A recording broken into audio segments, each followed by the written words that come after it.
Dan selanjutnya setelah dari Turki kita pun akan membahas lagi tentang Panglima TNI Jenderal Gatot Nurmantio yang membenarkan bahwa Indonesia saat ini tengah menghentikan sementara hubungan kerjasama militer dengan Australia. Ya, penangguhan tersebut terkait permasalahan isi kurikulum militer Australia yang dinilai menghina TNI dan ideologi Indonesia.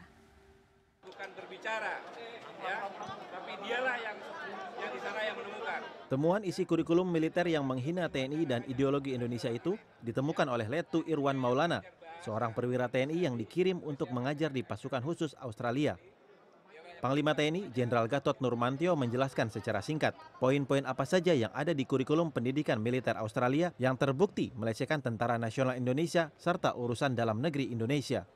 Pada saat mengajar di sana ditemukan hal-hal yang tidak etis sebagai negara sahabat yang mendiskresikan TNI dan bangsa Indonesia, bahkan ideologi bangsa Indonesia.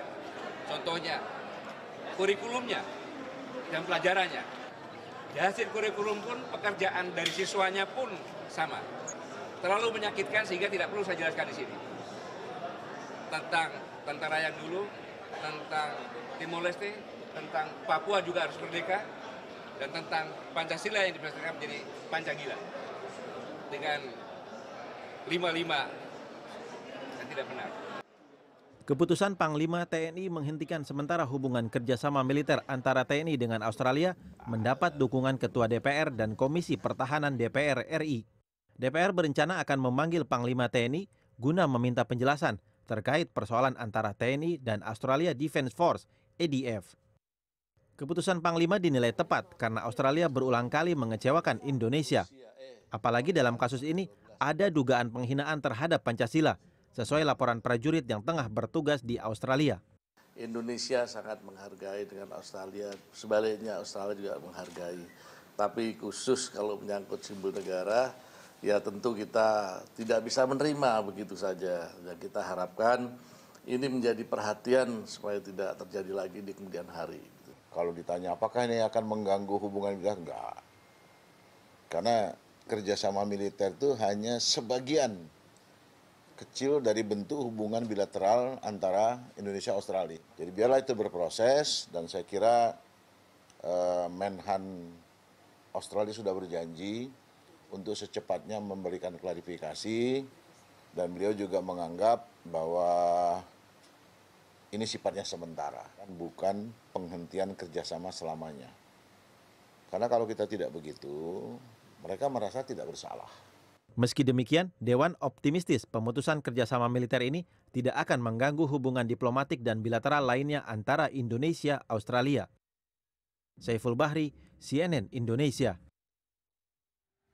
Keruh sepertinya yang kali ini teman-teman ini. Dan untuk mengetahui lebih lanjut mengenai penangguhan kerjasama ini, kita sudah terhubung dengan Guru Besar Hukum Internasional Universitas Indonesia, Profesor Hikmahanto Juwana. Selamat pagi, Prof. Selamat pagi. Selamat pagi, Prof. Dengan Hanum di sini, Prof. Menurut Prof, apakah penangguhan kali ini sudah dianggap menjadi langkah yang paling tepat? Ya, Hanum. Jadi menurut saya apa yang dilakukan oleh Panglima TNI sudah sangat tepat, gitu ya.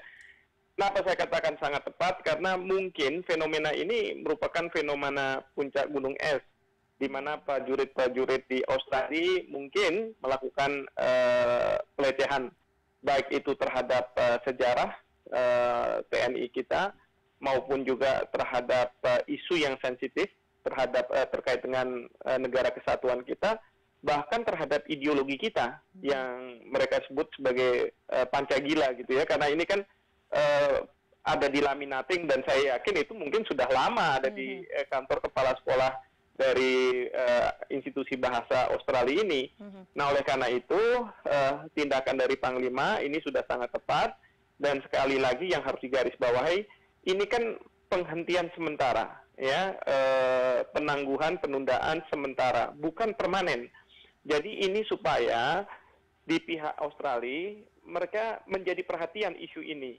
Ya, jadi tentu kita tidak mungkin membatalkan untuk permanen secara keseluruhan dan lain sebagainya, tetapi untuk sementara. Jadi saya menilai tindakan dari Panglima TNI ini sudah tepat, gitu. Oke, baik, Prof. Ini seperti yang kita tahu kan, Prof, nih kalau misalnya bahasanya Australia itu nyari gara-gara mulu sama Indonesia begitu Prof. Ini yang sebelumnya tahun 2013 lalu soal penyadapan telepon Pak SBY, lalu yang sekarang ini mengenai isu sensitif ini. Apakah ini sangat berpengaruh terhadap hubungan bilateral antara Indonesia dan juga Australia, Prof?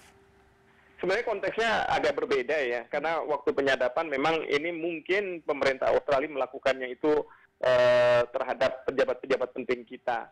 Nah, tetapi karena ini masalah penyadapan, ketika pemerintah kita minta supaya Australia mengakui tindakan tersebut, tentu mereka tidak akan mengakui karena ini tindakan spionase, jadi tidak mungkin. Sehingga pemerintah mengambil tindakan ya kalau kayak begitu untuk menunjukkan ketegasan kita. Pada waktu itu dihentikan kerjasama militer.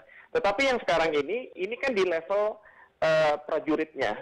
Jadi prajurit melakukan tindakan-tindakan yang menurut kita tidak acceptable, tidak kita bisa terima. Memang kalau sikap dari pemerintah Australia secara resmi, mereka mendukung NKRI, mereka tidak akan melecehkan misalnya ideologi bangsa dan lain sebagainya. Jadi ini nggak bisa generalisir bahwa Australia mencari gara-gara, tetapi memang dalam hubungan antar dua negara kadangkala timbul masalah-masalah, dan masalah itu dari pihak kita atau pihak Australia minta kepada mitra untuk menjadi perhatian, dan kadang-kadang kita harus bertindak tegas. Tetapi tidak berarti tindak tegas kita ini kemudian akan memudarkan hubungan baik antar kedua negara. Oke, baik Prof. Ya. Satu hal yang ingin saya sampaikan adalah pemerintah di Indonesia itu harus satu suara. Jangan seperti sekarang ini yang dimonitor oleh media massa di Australia, dikatakan bahwa sekarang Indonesia mulai mundur dari sikapnya karena mengutip pejabat-pejabat kita yang mengatakan bahwa kerjasama yang dihentikan untuk sementara itu cuma di bidang bahasa, atau ini masalah antar prajurit di lapangan saja, tidak harusnya mempengaruhi hubungan kedua negara. Nah, pernyataan-pernyataan seperti itu akan ditangkap oleh pihak Australia, terutama medianya, sebagai Indonesia mulai melemah. Nah, ini yang tidak boleh, ya, karena jangan sampai kita karena masalah ketidakpaduan pandangan di dalam negeri kemudian dianggap sebagai Indonesia mulai mundur dan mementingkan hubungan yang lebih baik dengan Australia. Hubungan baik pasti kita akan lakukan, tapi ketegasan juga harus dilakukan. Baik, terima kasih Prof. Hikmahanto Juwana atas waktunya sudah ngobrol-ngobrol di After 10.